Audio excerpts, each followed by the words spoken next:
shining a light on race and video gaming. One study finding around 4 in 10 Americans personally experience some sort of harassment online, particularly those bad for gamers of color. So TJ is back to tell us about this. Okay, Robin, for this story, I listened in on a gaming session, and the black gamer was told by someone he was playing with online, you need handcuffs and a knee on your neck. Now, I was shocked by what I heard. The gamers were shocked that I was shocked. They say this is typical of what happens on the online gaming community. They call it a racist, toxic environment, and they're doing it all while they're just trying to do the simplest of things, have a good time and play a video game.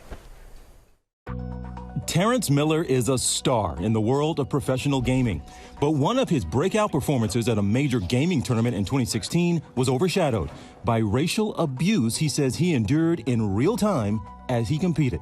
There was a lot of racist and hateful messages posted. I never expected it to happen at the scale that it did. Professor Kashana Gray says video gaming has a history of harassment. Sexism or racism in those spaces has been a constant since gaming went online. In 2014, there was Gamergate, an organized campaign threatening women online.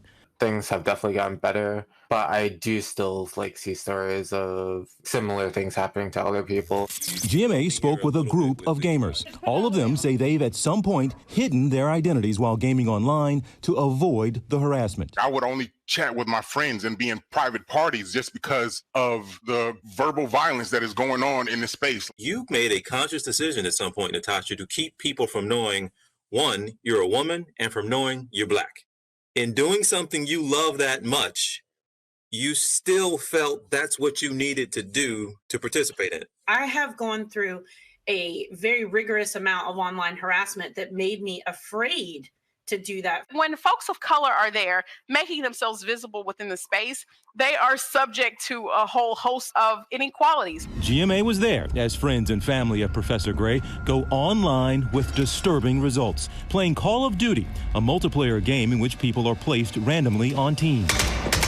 After a few hours of play, this happens. Hang you one day. I'm trying to figure out why you're so angry. I'm so angry. Because I hate black people, okay? The verbal harassment went on for nearly 10 minutes with language too offensive to broadcast. We played an excerpt of this for our group, which included Kaylin, who was on the receiving end of that racial abuse. Kaylin, you sounded kind of calm in the recording there, but tell me what was actually, were you calm or was something else bubbling up inside of you as it was going on? My hands were shaking. It was hard for me to focus. It was just for a good 10, 15 minutes of just straight racial attacking. Sometimes it's unbearable. What do you hear when you heard that, Khalif? This is like every other weekend, which is the saddest part, right? I'm surprised that you all not surprised. That's definitely super tame compared to what I hear. The anonymity of a keyboard, it allows them to be absolute and complete internet thugs. Activision, the parent company of Infinity Ward, which makes Call of Duty, told GMA, "We do not tolerate racism, hatred, or harassment of any form. The actions we have taken include banning thousands of players for racist and hate-oriented names, regularly implementing new technology to address these issues, adding resources dedicated to confronting racist behavior, and providing even easier ways for players to report offensive behavior." Xbox, the platform the gamers in the GMA demonstration were playing on, said, "Racism has no place in our community. Players exhibiting this behavior will lose access to Xbox Live." Only 2% of game developers are black, according to an industry survey. The folks who could help them make these decisions are just not in the room. They're not at the table.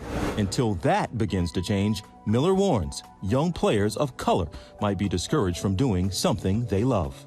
They still deserve to be in the space without feeling alienated. And again, every single person we talk to, all the gamers say, yes, it has gotten better. And some of these companies have put in some things in place that can help, but it's not enough. This is a $150 billion a year industry. There's an estimated 2.5 billion gamers around the world. And can you imagine, guys, that's online. We know about social media and stuff. People hide behind a keyboard, but these folks can talk directly to you.